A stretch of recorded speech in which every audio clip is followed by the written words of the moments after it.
This meeting is being recorded.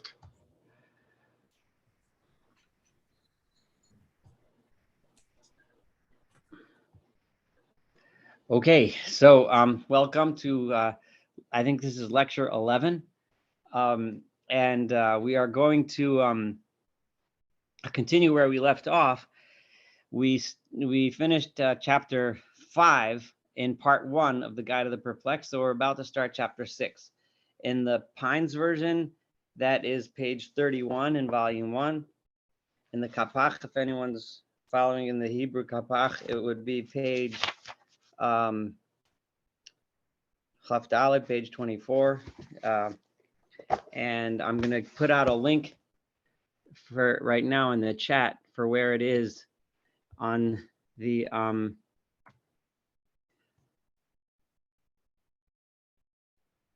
wait, I'm sorry. I'm going to put in the chat a link for where it is. There it is. Okay. To click on to go to where it is in Safaria, and which is the Friedlander translation. So, right in this section of the Mor Nevuchim, the Rambam is going through language, and translating words and demonstrating how words mean different things in different contexts.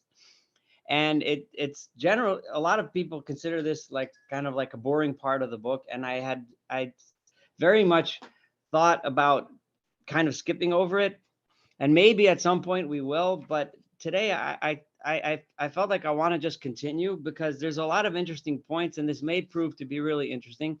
I was also speaking with my father about it and kind of regretting the fact that it's so important as a key to the main concepts that the Rambam is going to talk about in this entire book. Without understanding the way he uses language to interpret the verses in the Torah and in the words of the prophets, it's very difficult to understand the concepts and how he relates it to the Torah. So the Rambam starts with this for a good reason. So I'm going to keep going with it, and hopefully, and maybe later on we'll skip, but right now we're just going to continue. That's number one. Because this is a discussion of language, and in keeping with the last couple of weeks, I talked about an article, a scholarly article on the Rambam, and I made it available to those that were interested. I'm going to do the same thing this time, somewhat not totally related to what the Rambam is about to talk about, but it is related to how he understands language in general. So I'll send out to anyone that wants to see it an article written by Menachem Kellner, who's a professor at the University of Haifa, who's one of the leading Maimonidean scholars of the day, and he wrote, the article is called Maimonides on the Normality of Hebrew, normality as in normal. This is one area where many of us, it's a controversy between Maimonides, Rambam, and Nachmanides, the Ramban, who openly disagreed with Maimonides on this, about whether or not there's any special holiness, inherent holiness to the Hebrew language, or is the Hebrew language simply not just another language that happens to be the language used for the Torah, happens to be the language that the prophets were spoken to by God, and happens to be the language that God taught Adam, because as we know from Bereshit, from Genesis, that Adam was speaking Hebrew to God. So it was like the first language, so to speak. So it's an interesting article, and it really brings to the forefront this the Rambam's general philosophy, that he tends to go towards rationalistic explanations of things. And according to the Rambam, the reason why the language of Hebrew is special is not because it has any inherent holiness. It's a language just like every other. And we'll see that in the way he deals with the words that we're going to learn one by one, the terms that we see, he deals with them in the same way he would deal with any other language. And views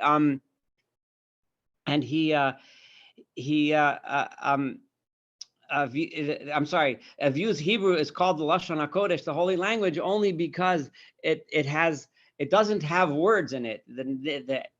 The original Hebrew language doesn't have words for dirty concepts, vulgar concepts. Modern Hebrew has managed to find some words for all kinds of not such pretty ideas, but the classical Hebrew simply doesn't have a way of expressing dirty ideas. So the Rambam says that's why it's called Lashon Kodesh, but not because of any inherent holiness. This is a major debate that Rambam had with many of his contemporaries, but it's kind of indicative of a deep philosophical divide between Rambam and other thinkers. So if anyone's interested, and I saw some people are texting me, I'll make sure to get everyone copies of the article. I think you'll find it very interesting. And it can also give you a little bit of background to the chapters we study tonight and the chapters we're going to study as we go through the Chelik Rishon, the first part where he talks about language. All right. That aside, now we'll go on. I'm about to read chapter 6. Ish v'isha, the two words that this is a short chapter, and this chapter is more demonstrating. The Rambam this is a very uncontroversial chapter. This one, it seems so obvious, but then we'll see later that there will be other terms that aren't so obvious, that are a little bit more controversial. But when we see that you can do the same thing with the words ish v'isha, and you'll understand what I mean in a minute, then clearly you should be able to do that same thing with other terms. So ish v'isha, Rambam says, are two terms that mean a man and a woman. It literally refers to a human man and a human woman. A human male, a human female is the actual meaning of the word ish v'isha. However, after that they become used figuratively to refer to the male or female of any species, not just man and woman, but also like it says in Noah, before the flood, that when the animals came to live on the ark, it says you should take 7 of the kosher species of animals, the man and his woman. So clearly, even though Ish and Isha is literally referring to a human being, you see it already, that same term being used to refer to an animal male and an animal female. And then you also see the term you further being borrowed to refer to anything, and in this we use today in terms when we talk if you're taking a screw and like screwing it into something with a receptacle. So now in building we say that's the female versus the male, and something penetrating and something being penetrated. So this is and the Rambam says you'll find those terms also being used to refer, like we at the building of the tabernacle, we'll see the 5 curtains should be coupled together, a woman to her sister, Isha alachota, meaning that there was loops and hooks, Isha alachota. And so the Rambam is saying it's obvious to us that the term Ish v'isha, even though the actual translation is one thing, the words can clearly be used to mean something else, but it's just related to the original meaning. And then similarly, he says, we have the same idea with achot and ach, with a brother and a sister. We find the similar uses, and the Rambam doesn't give examples. So this is pretty simple, pretty uncontroversial, and makes a lot of sense, and it works. But for some reason, we'll find in other places where the Rambam tries to do the same thing, we'll say, oh, now I understand what the verse meant, and it wasn't so obvious. So it's just applying these ideas, and let's go on to chapter 7. So the next one, he'll give more examples. It'll be a little bit more interesting. So Yalad or Yalad, right? Yalad means to give birth. Leidad, Lamed Daled, refers to giving birth to something. Ha'inyan, the Rambam says, the notion is well known. It means procreation, right? Giving birth, one being gives birth to another. A woman gives birth to a child. So as we see, v'yaldu lo vanim, it's just one verse out of many, which refers to giving birth to children. However, after it's been used referring to giving birth to children, it was hushal. The word was lent out to be used for something else, and that is bringing anything into being. And the example that the Rambam gives is before the mountains were brought forth. That is a verse in Psalms and Tehillim 90, where it says, "B'terem harim yuladu," that all in the old days, in the days of creation, mountains were born. What does it mean they were born? It means they came into being. Okay. And then it also it refers to, we see the language being used in Yeshaya, "V'holi dov hitzmicha," the ground gave birth to the plants. So again, it's being borrowed to use for something else. And that, and then it also means what happens in a certain particular time period. So like something happened, what will happen on a certain day becomes what will that day give birth to? Again, using the term Yalad. So again, but then it gets even further. It's derived even more to mean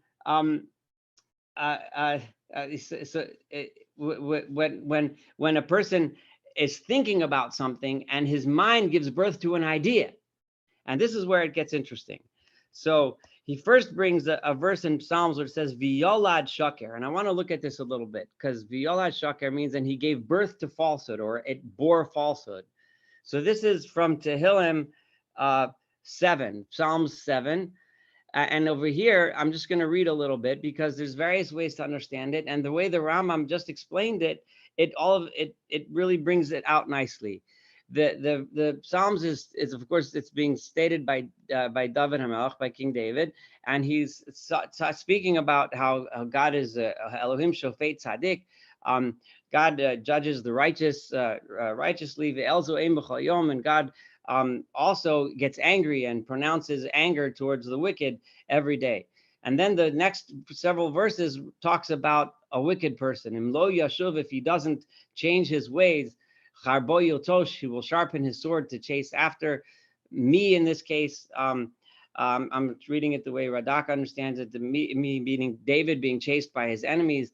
Kashto dorach vaychononea, he bends his bow, his bow, and aims it at me, and so on. And then it says, and the wicked person, I'm skipping to verse 15, hine yichabel oven, which means he is, this is the language of chavle leda, of birth pangs. So his labor, the work that he does in order to produce something is oven, is evil. The hara amal, and his pregnancy, right, is amal, is pain, and pain that he wants to cause someone. V'yolad shaker, and that which he gives birth to is sheker, is falsehood or fraudulent. And this is how he describes an evil person. So the Rambam is saying we're using this metaphor of v'yolad, and gives birth to, right, as the machinations of an evil mind. In this particular case, it's talking about the evil thoughts that he has. So we're using again, so that word leda, of giving birth, has come a far way from what it originally meant. It originally meant giving birth, and now it means the bad ideas and plans of an evil person, or it could be, in theory, the good ideas and plans of a good person. So then the Rambam says another example, which is very interesting, from a very famous chapter in Isaiah chapter 2, verse 6. But before that, I want to read a little bit of the context in Isaiah there, because Isaiah chapter 2 is one of the most famous chapters in all of the Torah and all of the Bible. It reads, it's talking about the time of the Mashiach, the time of ultimate redemption. And it says, V'hayab, it will be at the end of days. And Nachon yeh har beit Adonai b'rosh ha'arim, the mountain of the Lord's house will be established properly on the tops of the mountains, and it will be uplifted over all the high places, and all the nations of the world will come to God, and all the nations will come. L'chuven alel har Adonai el beit Elohei Yaakov. Let us all go to the mountain of God. Let's all gather at the house of the Lord of Yaakov, Yareinu midrachav, so he can teach us his ways. And the Kimitzion Teitzei Torah, because it's from Zion that the word of Torah goes out to all the nations of the world. Udvar Adonai Yerushalayim. And then God will judge between the nations, and he will bring peace among all the nations. And they will beat their swords into plowshares, and so on. One nation won't bring a sword against another. War will no longer be waged. And then so those are some of the most famous verses in the entire Bible. So Beit Yaakov that continues and says, Yeshayahu then turns his attention from this grandiose world vision and looks at the people of Yaakov, the people that he's speaking to, the house of Jacob, the people of Israel. You need to go and walk in the light of God. Why? Because you have forsaken your own ways, you house of Jacob. He's giving them rebuke.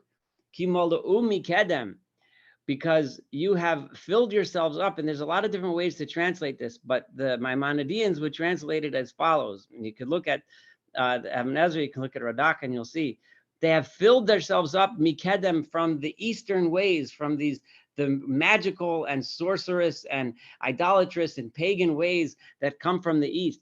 V'oninim, and you are doing soothsaying kaplishtim like the Philistines. And then it ends uviyaldei nachrim yaspiku.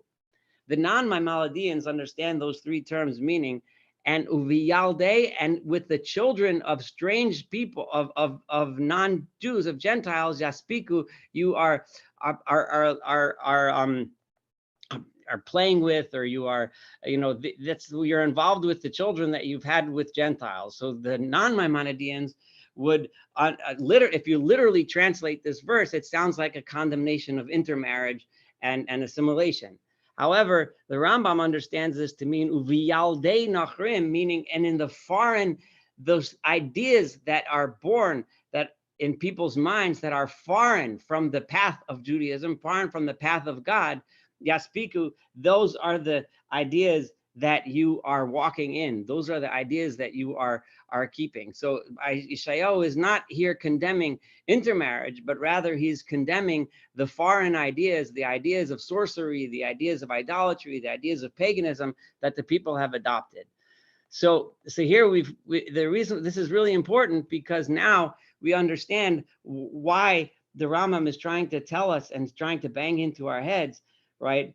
How important it is to understand the language. Because if you take the word Yalad and you understand it in its literal manner, you come out with an entirely different meaning of that verse, right? Than you would if you would understand that Yalad doesn't always mean a child. It means other things. And in this case, it means a false idea, or in this particular case, false ideas, but the person could give birth in their mind to good ideas too. But it's referring to the things. We also say a person hatches in his mind. It's very similar. We give birth to ideas in our mind about certain things. So then we extend it a little further. In this sense, the Rambam says, Maimonides says, whoever instructs an individual, if I teach you some idea, right, in some matter, and teaches him an opinion, then it is as if I made you something. I gave birth to you, right? And we find this throughout the words of the of Chazal, but Rambam says we see used the prophets' students are called the Bnei Hanavim, the sons of the prophets. Why are they called the sons? Because when the prophets teach their disciples the ideas about God and so on, they therefore become, in a figurative way, they become sons, they become children of theirs. So there, and here, and this is what in my catchline when I announced tonight's lecture, I mentioned what makes a human being human. So now the Rambam is Maimonides is going to tie together for us a bunch of things that we studied together tonight and on previous nights. In this figurative sense, it is said of Adam. I was just reading from the Pines translation, and this is from Bereshit, and he says, I'm going to read the verse. It says, "Vayechi Adam shloshim u'masana," and Adam lived for 130 years. Vayoled bidmuto kitzalmo, and he gave birth to someone that has his demut and his tzelem. And remember, we studied this, I think, 2 lectures ago, what demut and tzelem means according to Rambam. Demut and tzelem would mean the form and the shape. Adam gave birth to someone in his form and his shape, right? And then, however, vayoled banim ubanot, and it also says, and he gave birth to other children, sons and daughters. So what does this mean? That at 130 he gave birth, and he called this person that he gave birth to Seth, right? So Shet had something that was demuto v'tzalmo, that was the form and substance of Adam, that all the other sons and daughters did not have. So Adam had lots and lots and lots of children that were not demuto v'tzalmo, right? And Seth had this demut v'tzelem. Now, think back about what Rambam said about what demut and tzelem meant, right? He said that when God said, let's make man with our demut and our tzelem. Does anyone remember what Maimonides said that meant? Does anyone want to, if you can tell me, if you remember a little bit about what Maimonides says, what did it mean when God said, well, let's make man in our demut, our tzelem? And then why would that explain this verse? Why only Seth was born b'dmuto v'tzalmo, but not all the other sons and daughters? Anyone want to venture a guess before we read on the next line? If I don't have any takers, I'll be, no hands, nobody's raising a hand. Okay. so dmuto v'tzalmo meant, right, it was referring to man's intellect, man's ability to understand between good and evil, man's ability to understand what's right and what's wrong, man's ability to have that intellect, which made, so there, and according to Maimonides, that is what makes a person a person. So all those other sons and daughters that did not go on the path, the proper path of knowledge of God, right, they weren't totally human.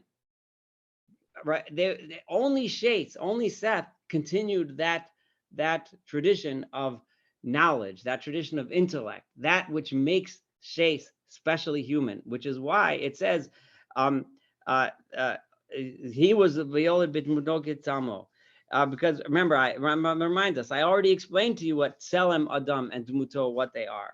So all of those other children that came before Seth and actually afterwards too, they didn't reach in truth that surah, that essence of humanity, right? Which is the essence that makes a human being. That which, when it said Tselem Elohim, that a man is made in the form of God uvidmuto. Avol Shet, however, Seth, kivan limdo, because he taught him vehevino, and he led him to understand the concepts of God. V'higia l'shleimus ha'anoshet, and he came to fulfillment, a human fulfillment. Shet knew and understand the world around him and was taught wisdom by his father. Therefore, it says, Nemar bo vayoled b'dmuto k'tzalmo. That's why he was the one who carried on that heritage of knowledge. The others forget about it, right? I'm reading from the Kapach Hebrew translation for a second.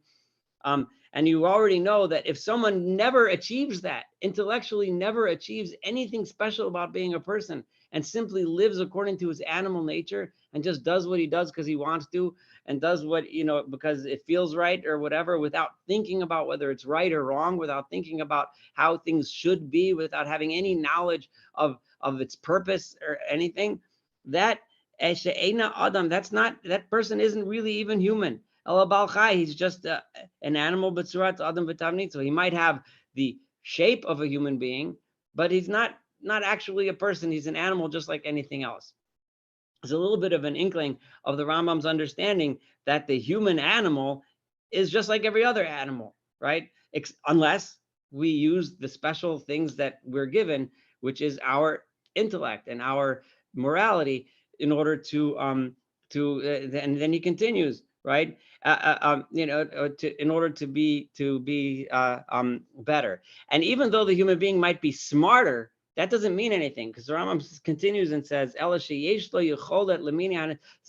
this human being who's just a form of an animal but has a brain, and if he doesn't use his intellect to think about it in a moral, ethical way, then he's simply a more destructive than the animals. There's animals, but he can be much worse because he can do much more damage, because as a human, he's smart enough to really cause problems, right?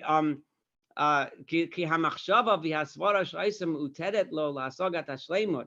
because the thought process and the logic which this human being has, if he doesn't put any godliness into that which was given to him in order to achieve perfection, but if he doesn't use it to achieve perfection, mishtamish ba b'mini hatachbulot hamaviot l'rotz v'hamtzas nezakim, then he uses that same skill to cause damage and to cause suffering and to cause pain. This is extremely enlightening, because of what the Rambam is telling us, that that wisdom, the intelligence that makes a human human, is not just the fact that we're intelligent, that we're able to think. That's also an animal characteristic. It's just really good. We can, but if we use it for selfish purposes and not for godly purposes, then we're like an animal, but even worse. However, if we use it for the proper purposes, then we are an actual human being. Then we can call ourselves people. And the person who uses it for evil, it's like he's similar to a person. And those were the children that were born prior to Shes, before Seth. And when it says in the, and he brings a medrash, a famous, well, somewhat famous medrash of the rabbis would say that all those 130 years, the children that Adam had were ruchot, were demons and shadim. So if you take that medrash literally, then that's the origin of demons. But if Rambam doesn't believe in demons, and he'll say that several times, but this is one of them, right? So the Rambam said it doesn't mean that he gave birth to demons. He gave birth to children. They were human beings, but they didn't go on the right path. They didn't use their brain for the right purpose. So they're as good at they're demons. They're bad, right?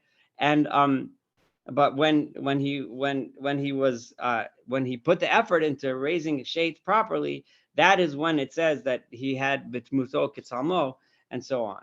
So this was so this is how the Rambam shows us he went a long way. This is a short chapter from the word Yalad, right? Which means to give birth to a son, or daughter, to a child, and when he went all the way to understanding this idea, what makes a human being, and how that is inherent in this word Yalad. So again, we see how important this idea is, that translating words is a very very profound. I mean, it's really important to reading these verses. We read those verses in Psalms, we read the verse in Isha and Isaiah, and the understanding of Genesis. So I think that's the reason why I chose not to skip all of this. We're going to go on to chapter 8, where he talks about the word Makom, place, which is also very important. Any comments or questions before I move on regarding the topic of Yalad, of giving birth? Anyone want to ask anything or mention anything? Yeah, just one question. Where does he find textual support for the idea that Adam had all of these things before Seth? Well, Cain and Abel, okay. So Abel dies, so he's out of the picture. And right. Cain, he's a bad guy. But where are the others that? How do the others' children? The verse says, "Vayoled banim uvanot." You look in Genesis, it says, and he gave birth to sons and daughters. The Torah says that he had other children. It just doesn't say anything about them. Okay. Okay, thank you. Yeah, we often forget about them because that's all the Torah says, is that they were born, but we don't know anything more than that. Okay.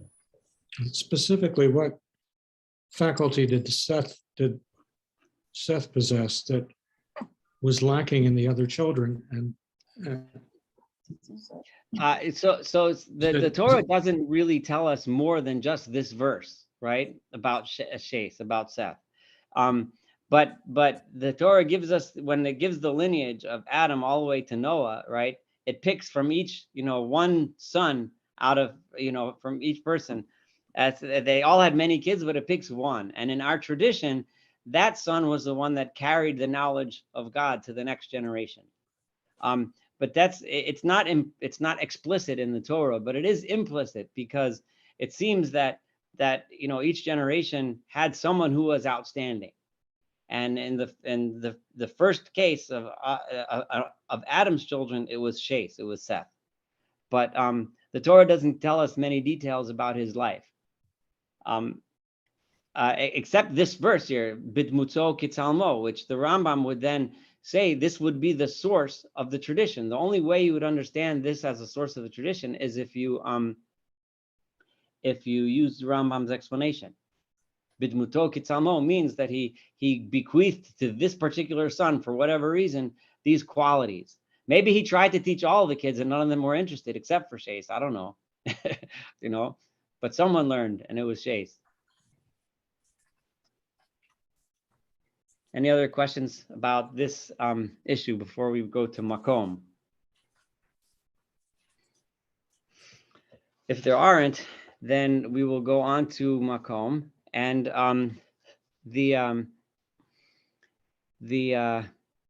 Makom is chapter 8. So Makom, the word Makom in Hebrew Can I ask means. one other question? Oh, please go ahead. Yes. I was just looking at 5:5, the Genesis. It says all these other kids were after Seth, and after the birth of Seth, Adam lived 800 years and begot sons and daughters. So all these people came later than Seth. So how does that make sense? Yeah, and Rambam says that they were born beforehand. So Okay. so I don't know that it's a good question. I think the Rambam was just being non-specific, because I think that for that 130 years, we have a tradition that the rabbis were referring to with those demons, that Adam had descendants from before then. And but the actual verse says that they were born afterwards. So I think it's the assumption of the Rambam is that they were actually born before and after. Oh, before and after. Yeah. Yeah.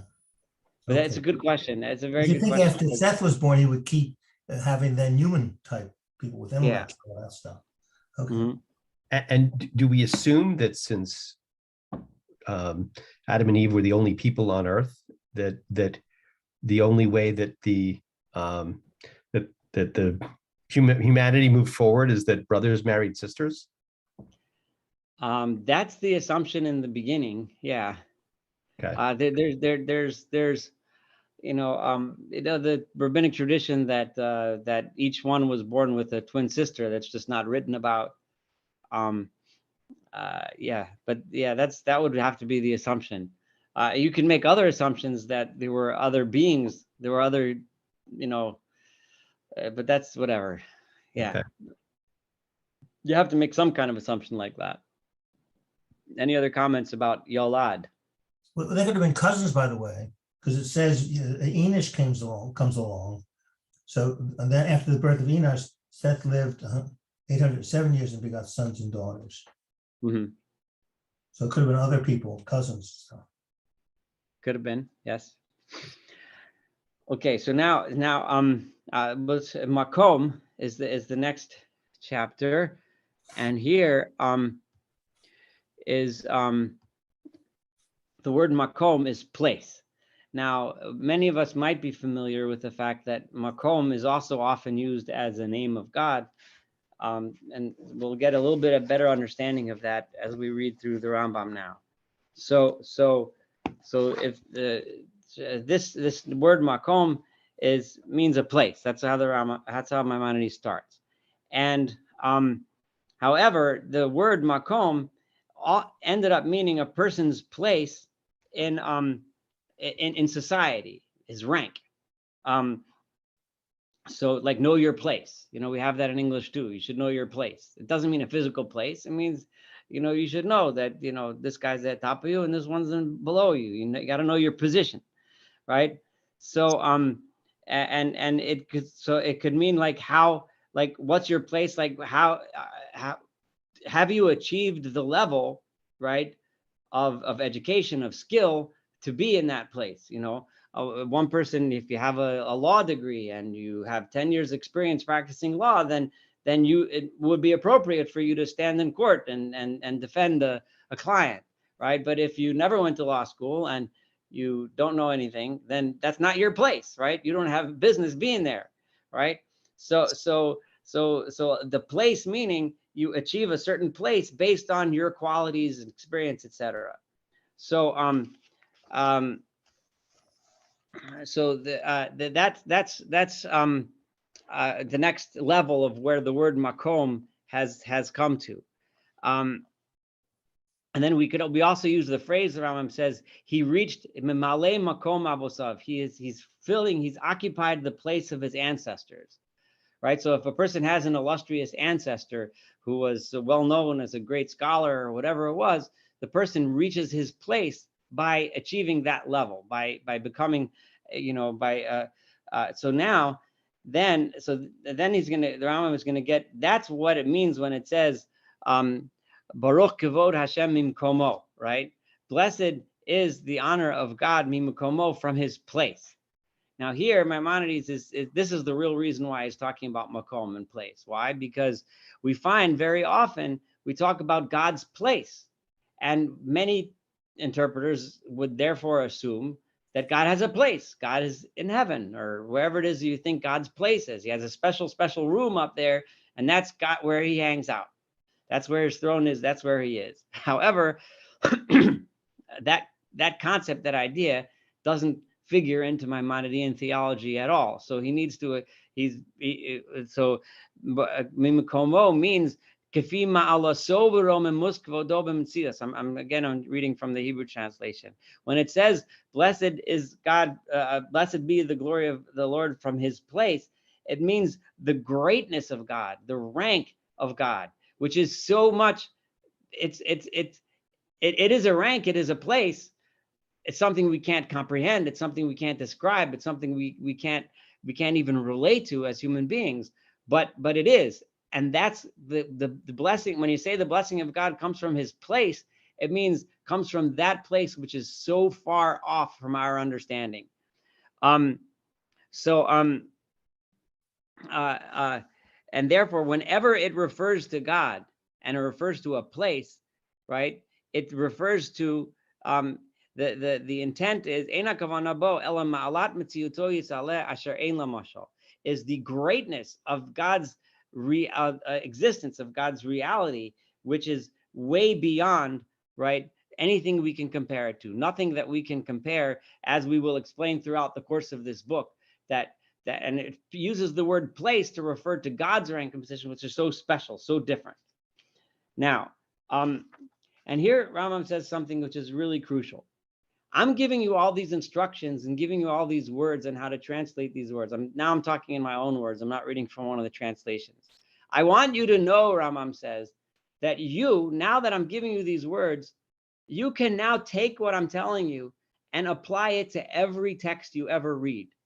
So when you read through the Torah and you see a term, think about what the Torah is saying in that verse, and think about what is the most appropriate meaning for that word in that context. So the Rambam is saying, take the wisdom, the truth, the knowledge, whatever you have, when you go to a verse, look at it and try to think what this verse is really saying. What is these words really mean? Okay? Don't just look at the surface meaning of the word and translate. Don't just take the word makom and say place. Look at the context and think, does this really mean a physical place, or does this mean something else? So the Rambam is giving us permission. He's saying, I can't write in just one book every single word and how to interpret everything in the Torah and everything that the rabbis say and so on. But I can give you these instructions and tell you that look at the word, remember that the word has many different meanings, look at the context, and you will and you'll get it. So now I'll read from the words of the Rambam. I'm going to read from the English, from the Pines translation. I'm at the bottom of page 33 in the Pines. Know with regard to every term whose equivocality we shall explain to you in this treatise. This treatise means this book. That our purpose in such an explanation is not only to draw your attention to what we mentioned in that particular chapter. In other words, don't take the word Yalad and only think about the verses that I said, or Makom, and think about only this verse of where it uses the word Makom. Rather, do we open a gate and draw your attention to such meanings of that particular term as are useful for our purpose, not for the various purposes of whoever may speak the language of this or that people. As for you, you should consider the books of prophecy and other works composed by men of knowledge.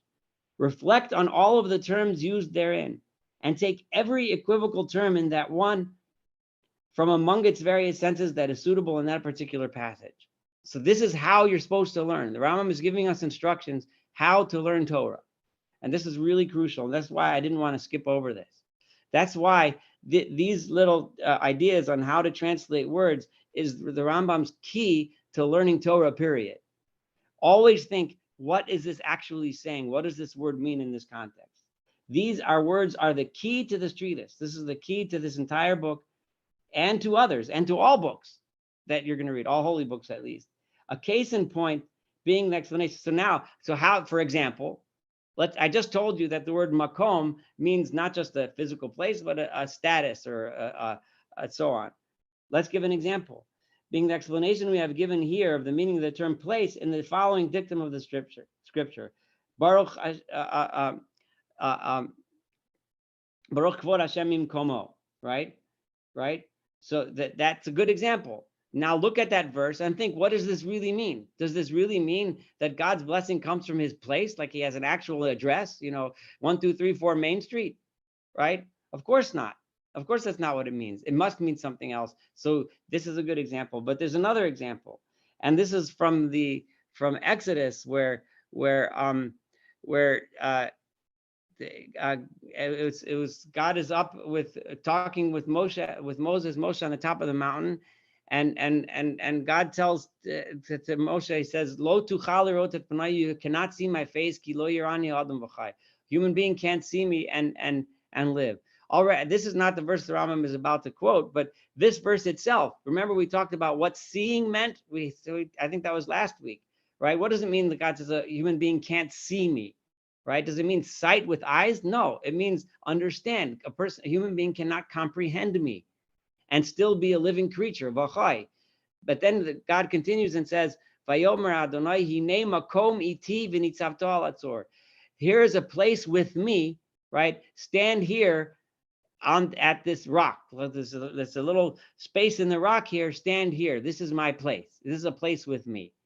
Now think about it. Rambam says you should know that the very this word, the way I'm translating makom, now look at that verse and stop thinking about a mountain and a rock and where God's telling him to stand. And that's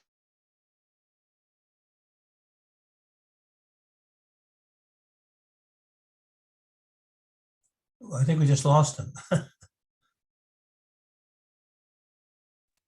The weather is pretty tough here. I thought it was just me. No, he went to a different place. Exactly. Yeah, exactly what happened to him. Yeah, you lost me for a bit there too. Okay. Hopefully he'll join us shortly. Yeah. You might have to leave and come back. I don't know sometimes. Oh yeah, they're having in Alabama a big storm, right? Yeah. Where? Soon will be. Yeah, there's like tornadoes and. Does someone Yeah. have his email or text to text him? I don't. I can text him. Yeah, I just let him know. Okay, thank you. I'm not sure if he got it, but we'll see.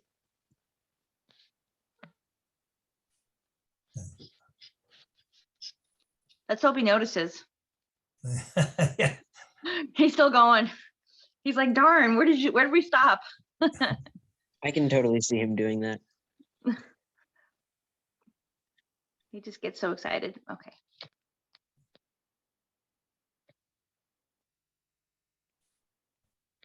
Oh, we have another, this thing goes on with these definitional things for another 25 chapters. I wonder if we're going to go through all of them before we get to, Wow.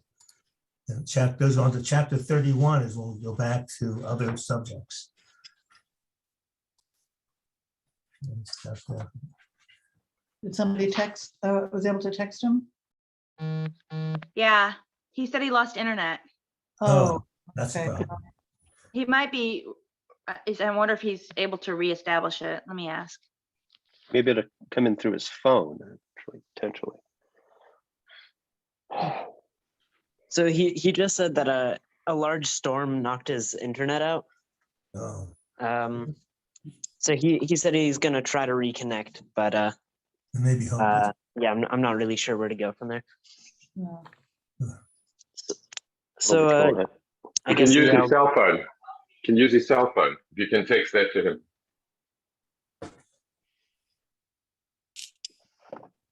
Right. Presumably cellular service is still happening.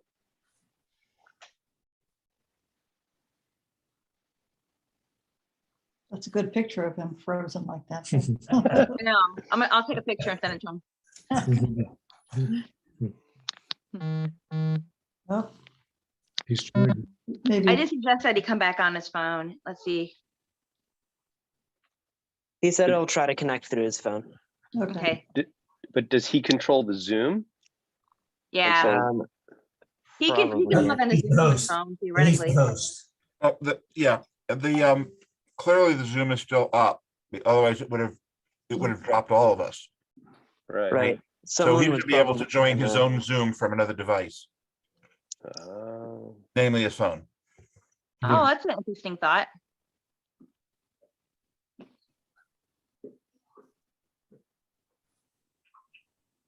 Right.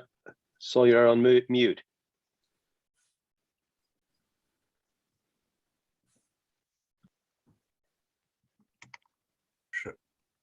Shaul, Oh, is he back? he was momentarily, he was on his He phone. was on his phone, but he's there. He's on mute. He's connecting to audio.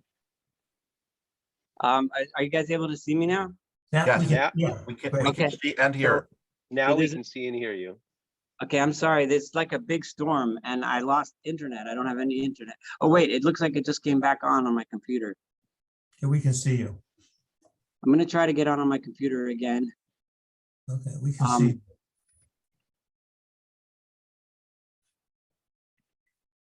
Yeah, you lost me at one point too.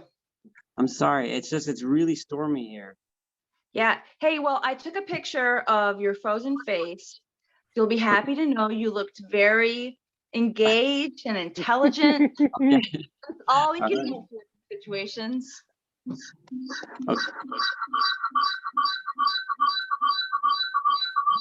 Like you're on. You got two Okay, so- devices. Okay, so now I just took off one device. So I want to see if I could record it again. It's still It's still recording. recording according to us. Okay, it's still recording. Yeah. Okay.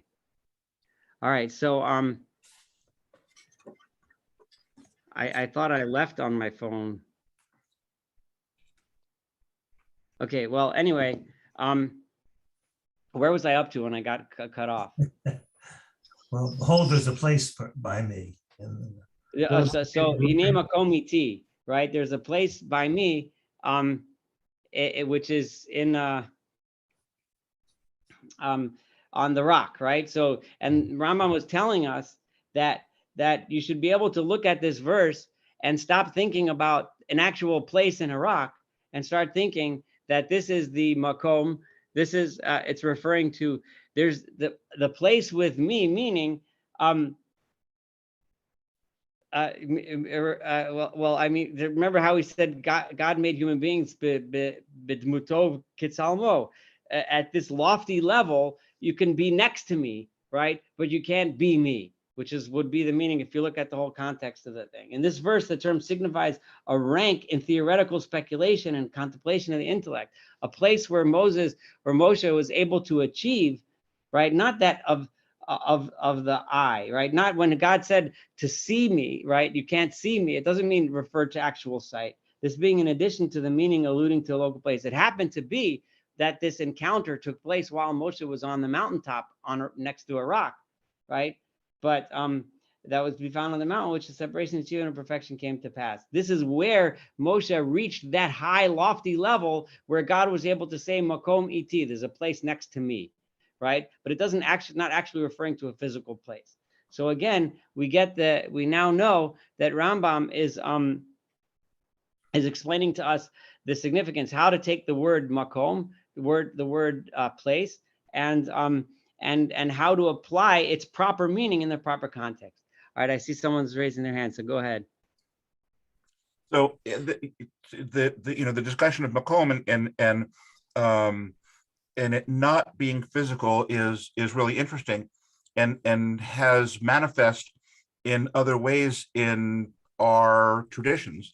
For example, the prayer that's said when we leave a house of mourning. Yes, Hamakom. Right. So think. So when it refers to God as a Makom, that's interesting to think about, like why we choose to use that name of God in that context. What do you think? That'll take some thinking, but do you have an idea? Yeah, yeah, because the mourner, and for that matter, the consoler, are, you never know where they are in the sense that they can be in any emotional or spiritual place, and God, the point is that they should be able to be reached by God wherever they are and wherever God may be for them. That's my, Makom is the place in that sense, Right. which is the omnipresence of God, not just from a physical perspective. Yeah, that's interesting. That's a nice way of putting it. That's interesting. Any other thoughts or comments on this? Because this, and I really, the Rambam really gave us permission, to take these ideas and these concepts and apply it whenever we read the Torah. So you can read a verse and you can look at the translation and then you can decide, but I think this word here means something else. Go ahead. Forgive me, but I think he's more than giving us permission. I think he is challenging or maybe even mandating that we have to push through to try to work to understand. Yeah. Yep. I agree. Thank you. Yes. I just said for the next 21 chapters, I think right. we have these different terms. Are you going to then in subsequent classes take us through each of these chapters through chapter 30, I believe? I don't know. What do you guys think? I have several ideas of how to do this.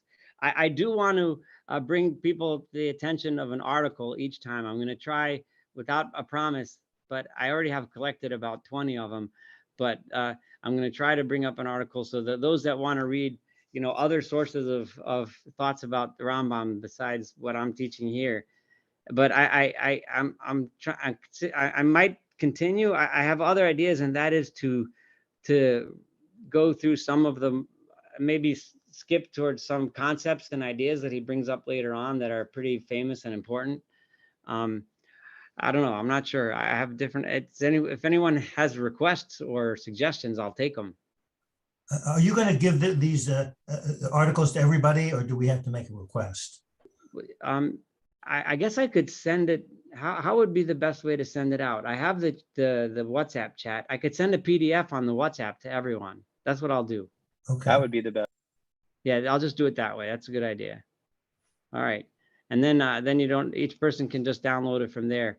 Those who are I have a text messaging chat for some mostly Alabamans.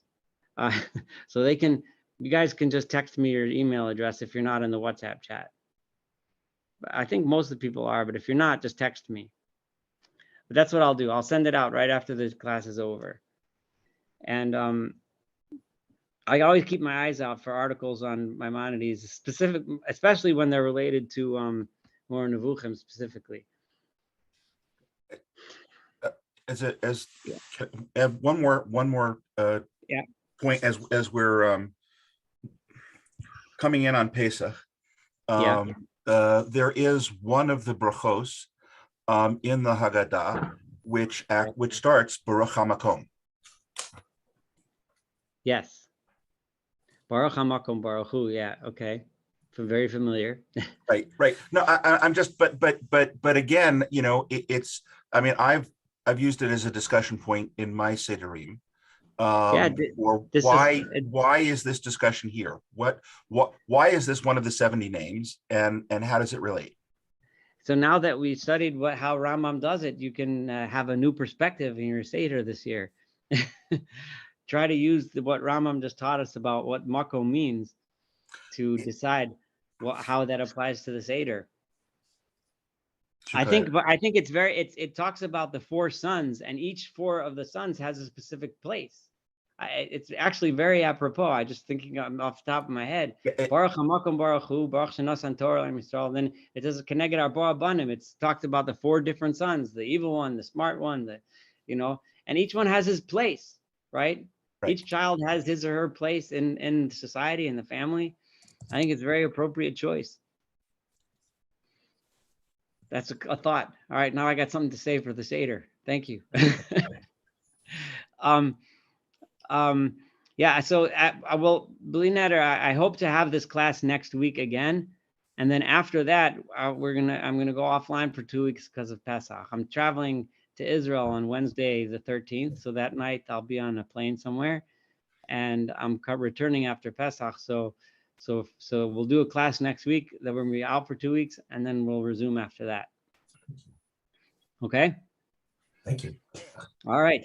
All right. Great. Have a good evening. Thank you. Bye-bye. Thank you. Thank Yeah, you. you too. Bye-bye. Right? Bye. Thank you. All right.